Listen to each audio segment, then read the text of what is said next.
চাঁদপুর বাদামতলী কুরবানির হাটে গরুর ঢল, দাম শুনে ঘাম ছুটছে ক্রেতাদের।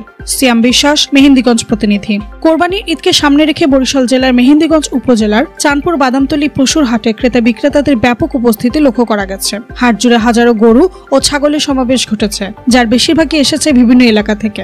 বিক্রেতারা জানান, চলতি বছরের খরচ বৃদ্ধি, খাবারের দাম এবং অন্যান্য আনুষঙ্গিক খরচ বেড়ে যাওয়ায় গরু ও ছাগলের দাম গত বছরের তুলনায় কিছুটা বেশি রাখা হচ্ছে। ফলে ক্রেতাদের মধ্যে কিছুটা অসন্তোষ দেখা গেলেও হাটে বেচাকেনা চলছে পুরো দমে। গরু কিনতে আসা একজন ক্রেতা মোহাম্মদ শহীদুল ইসলাম জানান, গতবারের তুলনায় এবছর গরু ছাগলের দাম কিছুটা বেশি দেখা যাচ্ছে। আমি একটি গরু কেনার উদ্দেশ্যে এসেছি, তবে বাজেট অনুযায়ী ভালো গরু মেলাতে পারছি না। দাম কিছুটা কম হলে হয়তো পছন্দসই গরু কিনতে পারতাম।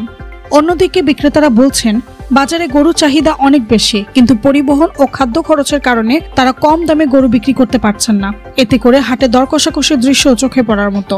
চাঁদপুর বাদামতলী হাট কমিটির এক সদস্য জানান, হাটের নিরাপত্তা ও স্বাস্থ্যবিধি বজায় রাখতে প্রশাসনের পক্ষ থেকে প্রয়োজনীয় ব্যবস্থা নেওয়া হয়েছে।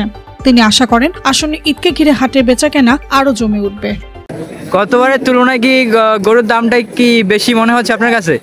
হ্যাঁ, গতবারের তুলনায় এবার মোটামুটি ততটা বেশি না, কিছু বেশি। মানে গতবারের তুলনায় কিছু সামথিং বেশি আছে এবছর? সামথিং বেশি আছে। গরু কি কিনেছেন?